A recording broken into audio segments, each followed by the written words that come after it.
येनाक्षरसमाम्नायमधिगम्य महेश्वरात् कृत्स्नं व्याकरणं प्रोक्तं तस्मै पाणिनये नमः। वाक्यकारं वररुचिं भाष्यकारं पतञ्जलिं पाणिनिं सूत्रकारं च प्रणतोऽस्मि मुनित्रयं नमस्कृत्य तदुक्तिः परिभाव्य च वैयाकरणसिद्धान्तकौमुदीयं विरच्यते। यत्पर्यन्तम् अभवत् तद्राजस्य बहुश्रुतेनैवास्त्रियाम्।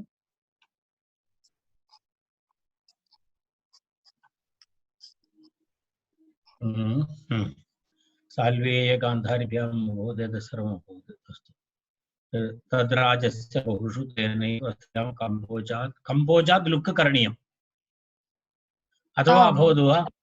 न लुक् करणीयम्। एतत् सूत्रमस्ति खलु? आमां कम्बोजात् लुक्। अस्तु तर्हि वदतु कम्बोजात् लुक् इति अस्ति तत्र द्विपदं सूत्रम्। कम्बोजात् लुक् इति द्विपदं सूत्रम्। जनपदशब्दात् क्षत्रियात् इति अनुवर्तते। जनपदशब्दात् क्षत्रियात् पुनः तद्राजाः इत्यपि अनुवर्तते। तद्राजाः पूर्वसूत्रात् तद्राजाः इति अनुवर्तते। तदनन्तरं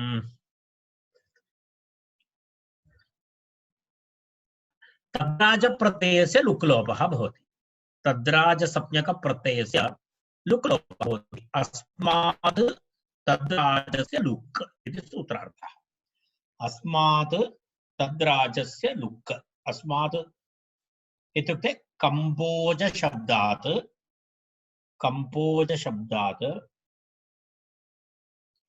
तद्राजस्य लुक् स्यात् इत्यर्थः। लुक् लोपः भवति। कम्बोजस्य अपत्यम् इति अस्ति। कम्बोजस्य अपत्यम् इत्यर्थे किं भवति? कम्बोजशब्दात् किं भवति? एतेन सूत्रेण जनपदशब्दात् क्षत्रियाद् अन्य इति सूत्रेण अन्यप्रत्ययः भवति। कम्बोजशब्दात् जनपदशब्दात् क्षत्रियाद् अन्य इति सूत्रेण अन्यप्रत्ययः भवति। तर्हि तस्य अन्यप्रत्ययस्य तद्राजसंज्ञा तु अस्ति एव। तस्य ते तद्राजा इति तद्राजसंज्ञा अस्ति। तद्राजसंज्ञा अस्ति इति कृत्वा कम्बोजशब्दात् तद्राजस्य किं भवति? लुक् लोपः भवति। तर्हि कम्बोजानां राजा इत्यर्थे कम्बोजः इत्येव लुक्। कम्बोजानां राजा इति विग्रहम्। कम्बोजानां राजा इत्यर्थे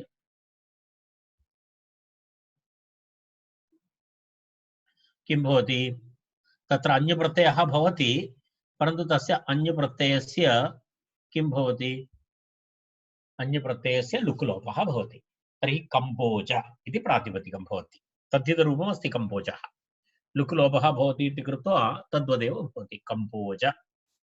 तर्हि कम्बोज इत्यस्य सुप्रत्यये ऋत्वे विसर्गे कम्बोजः इति रूपं भवति। कम्बोजः कम्बोजौ इति द्विवचनं दर्शितं तत्र कम्बोजौ इति। वार्तिककारः वदति अयं प्रत्ययः तद्राजसंज्ञकप्रत्ययस्य लोपः लुक् लोपः कुत्र न भवति? केवलं कम्बोजादिति न भवति, कम्बोजादिभ्यः इति वक्तव्यम् इति। अर्थात् कम्बोजादिगणः करणीयः इति। अर्थात् तस्य मतम् इतोपि अन्येपि शब्दाः सन्ति तादृशाः एवं लुक् लोपः भवति। केवलं कम्बोजशब्दः इति नास्ति इति। तदर्थमेव तत्र वार्तिकमस्ति किं कम्बोजादिभ्य इति।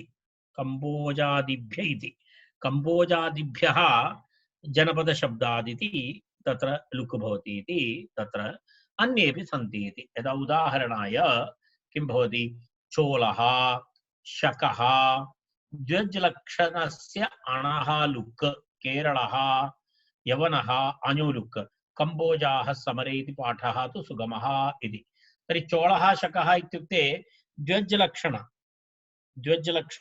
किं भवति यदा यदा यदा शकः शकानां राजा चोळानां राजा इति उभयत्रापि अण् प्रत्ययः भवति। द्व्यच् लक्षणस्य अण् द्व्यच् लक्षण अण् अर्थात द्व्यज मगध इत्यादि सूत्रं वयं पूर्वं पठितवन्तः। द्व्यज मगध इत्यादि तेन सूत्रेण किं भवति तत्र द्व्यज मगध इत्यादि सूत्रेण तत्र अण् प्रत्ययः भवति। तस्य चोळानां राजा चोळः शकानां राजा शकः। तर्हि चोळ शब्दात् अण् प्रत्ययः भवति।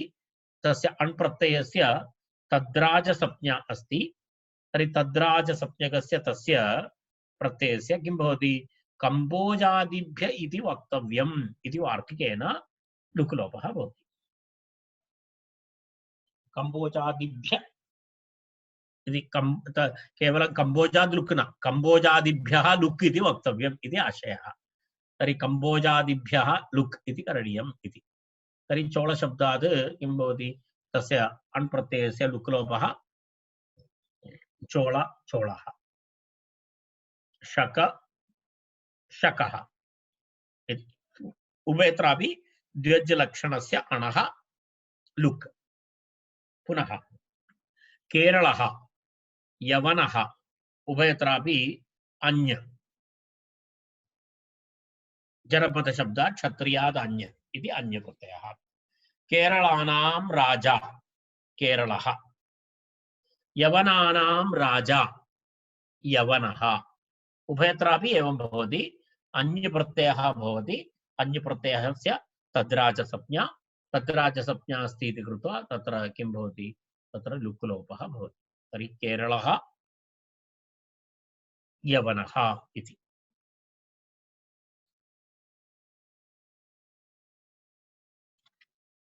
तदनन्तरं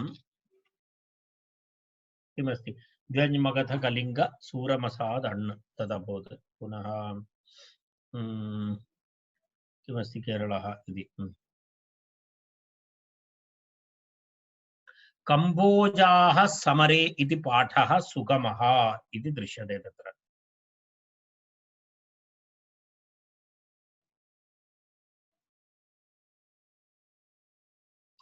कंबोजाः सग दीर्घपाठे तु कंबोजो अभिजनो येषाम् इत्यर्थः। कुत्रचित् काम्बोजाः इत्यपि प्रयोगः दृश्यते। काम्बोजाः इत्यपि अस्ति। एकनिमेषः। चोळशकौ देशविशेषौ राजविशेषौ च केरल इति केरल यवन शब्दौ देशराज उभयवाचिनौ अणुलुक् इति जनशब्दादिति ननु कंबोज इति कथम् इति काम्बोज इति कथं लुक् प्रसंगादित्यतः कंबोजाः समरे इति। तत्र प्रश्नः कुत्रचित् काम्बोज इति प्रयोगः दृश्यते। काम्बोजः इति कुत्रचित् प्रयोगः दृश्यते। दीर्घान्तशब्दस्य प्रयोगः दृश्यते।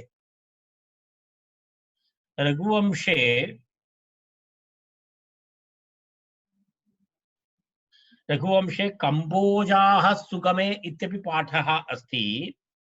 काम्बोजाः समरे इत्यपि पाठः अस्ति। कंबोजाः समरे इत्यपि अस्ति काम्बोजाः समरे इत्यपि अस्ति। तर्हि कथं काम्बोजाः इति प्रयोगः आगतः इति प्रश्नः। तस्य उत्तरमुक्तं कंबोजाः समरे इति पाठः सुगमः अर्थात् तदेव योग्यमस्ति। किं कंबोजाः समरे इति अस्ति। यत्र दीर्घपाठः भवति तत् कथमिति चेत् तत्र दीर्घपाठे तु कंबोजः अभिजनो येषाम् इत्यर्थः। तत्र भिन्नविग्रहवाक्यं दर्शयति। कंबोजः अभिजनः इति कंबोजाः इति पाठः अस्ति। तस्य समीचीनतां दर्शयितुम् आचार्यः उपायं वदति। तत्र प्रथमान्त कंबोज शब्दः तस्मात् अभिजनः इत्यर्थे अण् प्रत्ययः आगतः। तदर्थं सूत्रमपि तत्र दत्तं किं सिन्धुतक्षशिलादिभ्यो अणञौ इति सूत्रम्। तत्र सिन्धुतक्षशिला आदि तत्र आदिग्रहणेन अन्येषामपि तर्हि सिन्धुतक्षशिलादिभ्यः अणञौ इति अस्ति। अणञौ इति अस्ति। तेन तस्मात् किं भवति अर्थात् अभिजनशब्दः यत्र पूर्वैः उषितं सः अभिजनः इति अग्रे वक्ष्यति। एतस्य सूत्रस्य विवरणं यदा भवति तदा एतस्मिन् विषये विवरणम् अग्रे दीयेत इति मनोरमा तत्र मनोरमायाम् उक्तं तथा वयं पश्यामः। तत्र अचां मध्ये आदेः अचः दीर्घभूतस्य पाठेतु इत्यर्थः। इत्युक्ते दीर्घपाठे इत्युक्ते दीर्घपाठे इत्युक्ते अचां मध्ये आदेः अचः दीर्घभूतस्य पाठे इत्युक्ते काम्बोजः इति पाठे। अचां मध्ये आदि इत्युक्ते का काम्बोजः इत्यत्र अभिजन इति यत्र पूर्वम् उषितं सः अभिजनः इत्यग्रे वक्ष्यति। तदा वयं पश्यामः सिन्ध्वादौ कम्बोजशब्दस्य पाठः अस्ति। सिन्धुतक्षशिला इत्यादि गणे किमस्ति कम्बोजशब्दस्य उल्लेखः अस्ति। तेन कारणेन तत्र किं भवति तत्र अण् प्रत्ययः भूत्वा काम्बोजाः अभिजनः इत्यर्थे काम्बोजाः इति प्रयोगः इति कथंचित् आचार्यः तत्र तस्य समन्वयं करोति। परन्तु कम्बोजाः समरे इति पाठः सुगमः इत्यपि आचार्येण तत्र प्रतिपादितम्। तर्हि अग्रे गच्छामः। तावदेव अस्ति तत्र विवरणं सिन्धुतक्षशिलादिभ्यो अणञौ इति अण। स्त्रियाम् अवन्ति कुन्ति कुरुभ्यश्च इति अग्रिमं सूत्रम्। तद्राजस्य लुक् स्यात्। किं किमस्ति तत्र स्त्रियां जनरली लुक् लोपः तत्र स्त्रियाम् इति भवति। स्त्रियाम् अवन्ति कुन्ति कुरुभ्यः च इति त्रिपदं सूत्रम्। स्त्रियाम् अवन्ति कुन्ति कुरुभ्यः च इति त्रिपदं सूत्रम्। लुक् इति अनुवर्तते। जनपदशब्दात् क्षत्रियाद् अनुवर्तते। तद्राजाः इति अनुवर्तते। प्रत्ययः इति अनुवर्तते। किं किमस्ति लुक् अनुवर्तते। जनपदशब्दात् क्षत्रियाद् इति अनुवर्तते।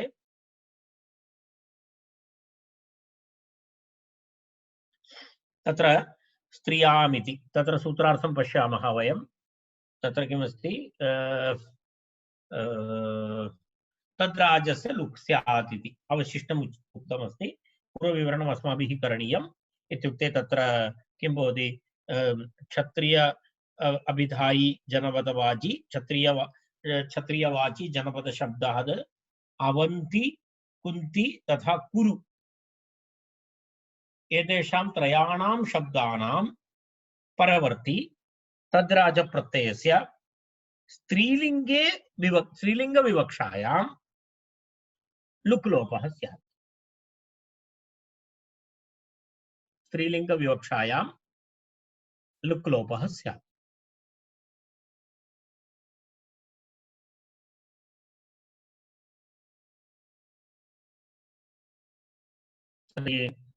तत्र किम् अभवत् पश्यतु एकवारमपि के शब्दाः अवन्ति कुन्ति कुरु एतेषां त्रयाणां शब्दानां एतेभ्यः कुरु यदा प्रवर्ति तद्राजप्रत्ययस्य स्त्रीलिङ्गविवक्षायां लुक् लोपः भवति इति तद्राजस्य लुक् स्यात् इति।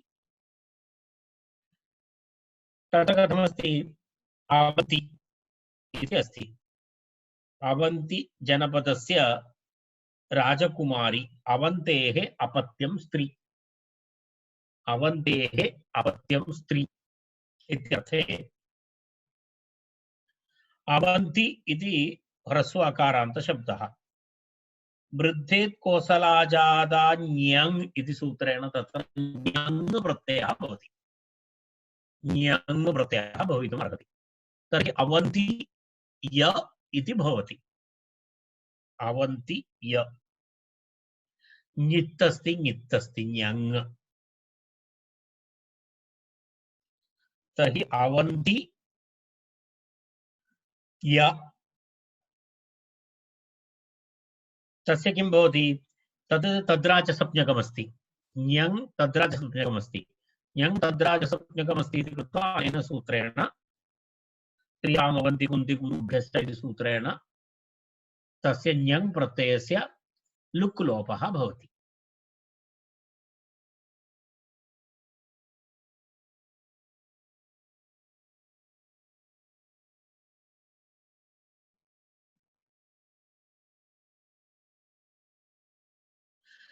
तत्र पुनः ङीष् प्रत्ययः भवति इतो मनुष्यजातेः इति इतो मनुष्यजातेः इति ङीष् प्रत्ययः तर्हि किं भवति अवन्ति ङीष् अवन्ति इ अवन्ति इ इति भवति इकारलोपः अनन्तरम् अवन्ति इति भवति अवन्ति इ यस्य च इति इकारलोपः भवति अवन्त इ अवन्ति इति सुप्रत्ययस्य लोपे अवन्ति इति रूपं भवति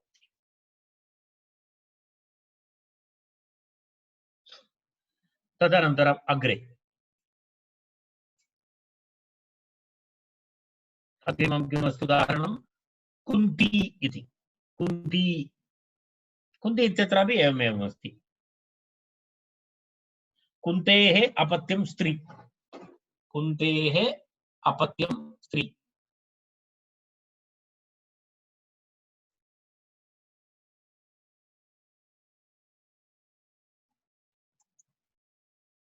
कुन्तेः अपत्यं स्त्री इत्यर्थे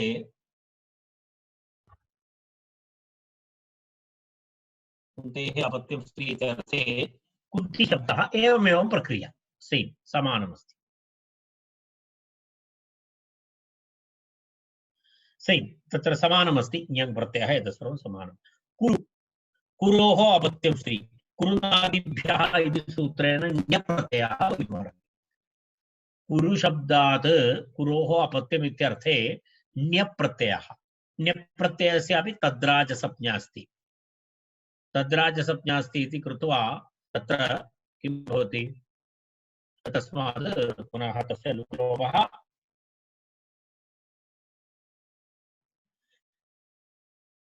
तत्र ऊङ्मुतः इति सूत्रमस्ति ऊङ्मुतः इति स्त्रीप्रत्ययविधायकं सूत्रम् ऊङ् इति प्रत्ययः भवति ऊङ् प्रत्ययः भूत्वा किं रूपं भवति कुरुः इति रूपं भवति कुरुः कुरुः इति स्त्रीलिङ्गशब्दः कुरोः अपत्यम् इति कुरुः ऊङ्मुतः इति सूत्रं स्मरतु स्त्रीप्रत्ययप्रकरणे ऊङ् प्रत्ययविधायकं सूत्रम् तस्य पुनः विभक्तिकार्याणि भूत्वा कुरुः इति रूपं भवति अग्रिमं सूत्रम् अतश्च अतश्च अतः च इति द्विपदं सूत्रम् अतः च इति द्विपदं सूत्रं स्त्रियाम् इति अनुवर्तते जनपदशब्दात् क्षत्रियात् इति अनुवर्तते लुक् इति अनुवर्तते तद्राजाः इति अनुवर्तते प्रत्ययः इति अनुवर्तते किं किमस्ति स्त्रियां जनपदशब्दात् क्षत्रियात् लुक् तद्राजाः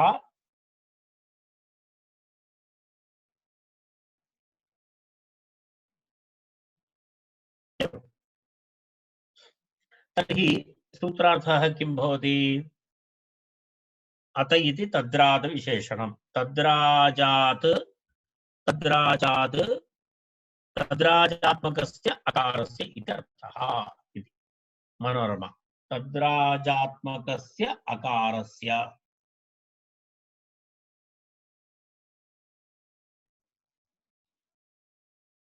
तस्य तद्राजस्य अकारस्य इति अत इति तद्राजविशेषणम् तद्राजात्मकस्य अकारस्य इत्यर्थः।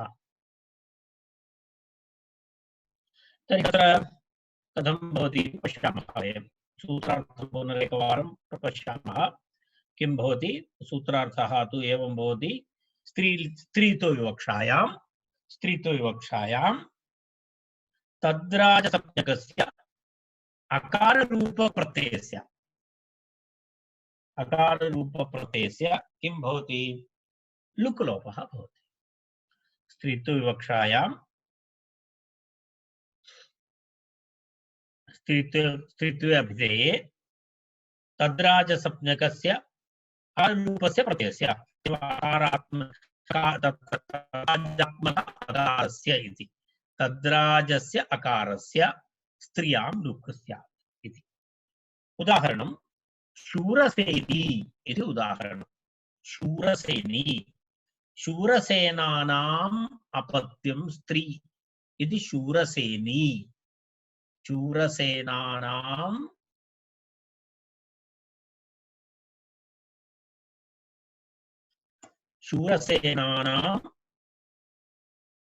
किमस्ति अपत्यं स्त्री। शूरसेन शब्दात् किं भवति जनपद शब्दात् क्षत्रियात् अन्य इति अन्य प्रत्ययः भवति तत्र। तर्हि शूरसेन अन्य इति भवति।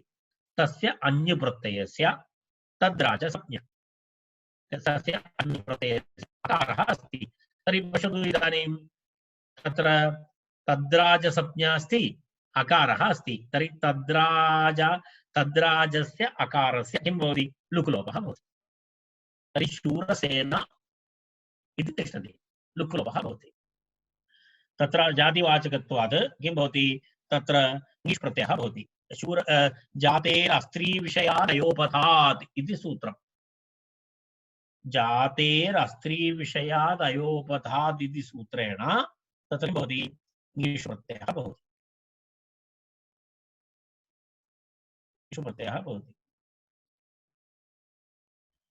तत्र प्रत्ययलक्षणम् आश्रित्य भवति। अनन्तरं तत्र अपत्यप्रत्ययान्तशब्दः अस्ति खलु। एषः अपत्यप्रत्ययान्तशब्दः अस्ति। तर्हि एकः विषयः अस्ति अत्र। यदि लुक् लोपः भवति चेत् प्रत्ययलोपे प्रत्ययलक्षणं भवति वा न लुमदाङ्कस्य इति अस्ति खलु। न लुमदाङ्कस्य इति नियमः। न लुमदाङ्कस्य इति नियमः लुमान् यद् भवति अर्थात् लुक् श्लु लुप् एतेषु प्रत्ययेषु एवं एतेषां नाम्ना यदा तत्र लुक् लोपः भवति चेत् तत्र प्रत्ययलोपे प्रत्ययलक्षणं नास्ति इति अस्ति। तत्र लुक् लोपः अस्ति ञ् इत्यस्य अञ् इत्यस्य लुक् लोपः अस्ति चेत् कथं भवति इति प्रश्नः अस्ति। तस्य उत्तरमस्ति मनोरमायां। पश्यतु मनोरमायां तस्य उत्तरं दत्तं। किम् उत्तरं दत्तम् इति पश्यतु। अञः लुकि प्रत्ययलक्षणम् आश्रित्य अपत्यप्रत्ययान्तत्वेन जातित्वात् ङीष् इति उक्तम्। अर्थात् तत्र संशयः नास्ति। जातेरस्त्रीविषयाद् अयोपधात् इत्येव तत्र ङीष् अस्ति। प्रश्नः न लुमता इति निषेधः भवति खलु इति। तर्हि आचार्यः वदति न लुमता इति निषेधस्तु न। तत् किमर्थं न? ङीष्विधेः अङ्गकार्यत्व अभावात्। तत्र अङ्गकार्यत्वं नास्ति ङीष्विधि। तत्र अन्यत्र सर्वत्र प्रत्ययलोपे प्रत्ययलक्षणम् इति यत्र भवति तत्र अङ्गमाश्रित्य भवति। अङ्गाधिकारे भवति। अत्र तु किं भवति ङीष्विधेः अङ्गकार्यत्वं नास्ति। तत् कृत्वा अत्र लुक् न लुमदाङ्कस्य इत्यस्य प्रवृत्ति अत्र न भवति इत्यर्थः। ङीष्विधेः तत्र संज्ञाश्रितं नास्ति। अङ्गसंज्ञाश्रितविषयः नास्ति।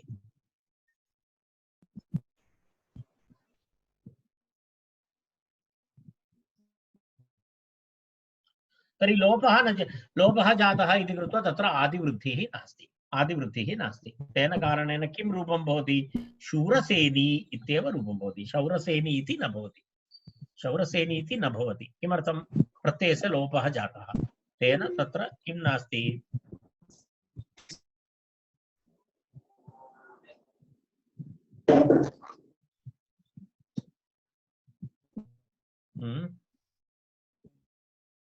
शूरसेनी इति। अपरं तु मद्री इति अस्ति। मद्री मद्री इति किमस्ति? मद्री मद्राणाम् अपत्यं स्त्री। मद्राणाम् अपत्यं स्त्री मद्री। तत्रापि समानमेव। अणोद्व्यचः इति सूत्रेण तत्र अण् प्रत्ययः भवति। अणोद्व्यचः इति सूत्रेण किं भवति? मद्राणाम् अपत्यं स्त्री इत्यर्थे किं भवति? मद्राणाम् अपत्यं स्त्री इत्यर्थे अण् प्रत्ययः भवति। तस्य अण् प्रत्ययस्य लुक् लोपः भवति। तर्हि मद्राङीप मद्री मद्रङीष् मद्री इति भवति। कथं माद्रीसुतौ इति प्रयोगः इति? तर्हि मद्री इति अस्ति खलु, तर्हि महाभारते कुत्रचित् माद्रीसुतौ इति प्रयोगः दृश्यते। नकुलसहदेवौ इत्यर्थे माद्रीसुतौ इति प्रयोगः तत्र दृश्यते। माद्रीसुतौ पुष्पफले समृद्धे इति। तत्र किमस्ति इत्युक्ते तद् कथं प्रयोगः आगतः? माद्रीसुतौ इति करणीयं खलु, कथं माद्रीसुतः इति प्रयोगः योग्यः वा इति प्रश्नः। ह्रस्वः एव पाठः इति हरदत्तः। अर्थात् हरदत्तस्य मतं पदमञ्जरीकारः, पदमञ्जरीकारस्य मतं किमस्ति? सः वदति माद्रीसुतौ इति प्रयोगः एव प्रामाणिकः, तदेव योग्यम् इति पदमञ्जरीकारस्य हरदत्तस्य मतं। भर्गादित्वं वा कल्प्यम् इति अपरः पाठः। किमस्ति? तत्र भर्गादि एकगणस्य कल्पनां कृत्वा, भर्गादिगणस्य कल्पनां कृत्वा तत्र पुनः तत्र भर्गादिगणस्य कल्पनां करोति। तदनन्तरम् अण् प्रत्ययः भवति। अण् प्रत्ययं कृत्वा तस्य अणः निषेधः कृत्वा तथा एवं कल्पनां कृत्वा वयं माद्री इति शब्दस्य एतत् कर्तुं शक्नुमः इत्यपि इति एकः पक्षः। तदेव भर्गादित्वं वा कल्प्यम् इति। तत्र भर्गादिगणः, भर्गादिगणः इति कल्पना। भर्गादिगणस्य कल्पनां कृत्वा भर्गादिभ्यः अण् प्रत्ययं कृत्वा तस्य आधारेण, तर्हि भर्गादिगणे यदि अयं शब्दः भवति चेत् अयं किं न भवति?